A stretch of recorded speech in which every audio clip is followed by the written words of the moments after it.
Hurmatli kuzatuvchilar, men Madaliyeva Shahzoda Hilol Med klinikasida o'zi shifokori bo'lib ishlayman. Bu videoda ekokardiografiya tekshiruvi haqida gaplashamiz.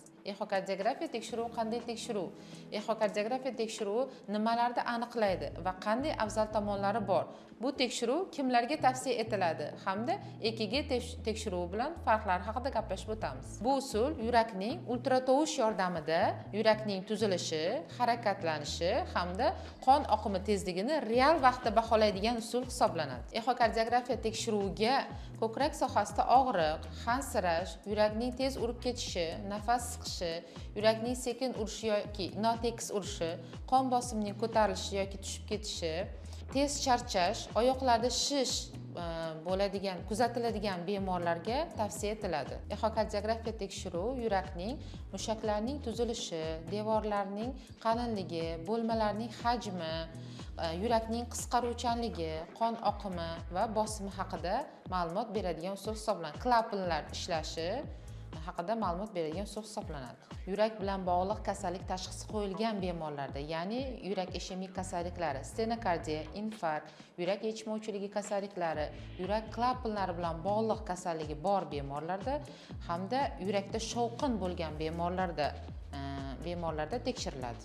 Bundan tashqari, profilaktika maqsadida 40 yoshdan oshgan har qanday insonlarda bir yilda bir marta ekokardiografiya tekshiruviga tushish tavsiya etiladi, ya'ni yurak holatini baholash maqsadida.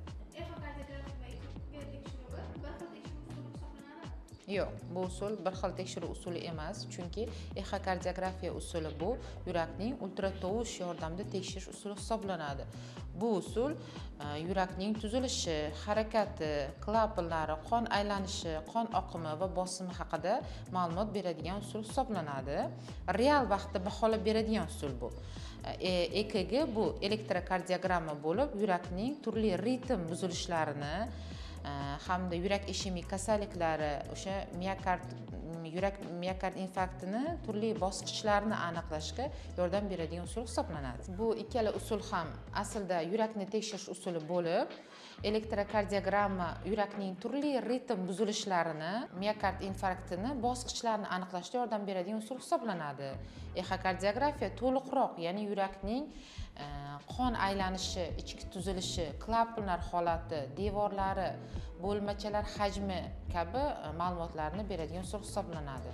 Yo'q, bu usuldan har qanday yoshda foydalansa bo'ladi. Yangi tug'ilgan chaqaloqdan boshlab yoshi katta insongacha tushishi mumkin, chunki bu usul mutlaqo xavfsiz, noinvaziv, og'riqsiz va nurlanishsiz usul hisoblanadi. Yangi tug'ilgan chaqaloqlarda ekokardiografiya tekshiruvi yurak tug'ma nuqsonlarga shubha bo'lganda, lablar atrofida ko'karish yuzaga kelganda hamda ko'krak sohasida shovqin bo'lgandagina tavsiya etiladi. Bu tekshiruv orqali yurak tug'ma nuqsonlarini erta muddatlarda aniqlash imkoniyatini beradi. Agar siz o'zingizda quyidagi simptomlardan birini kuzatsangiz yoki profilaktika maqsadida yuragingizni ekokardiografiya tekshiruvidan o'tkazmoqchi bo'lsangiz, quyidagi raqamlarga murojaat qiling.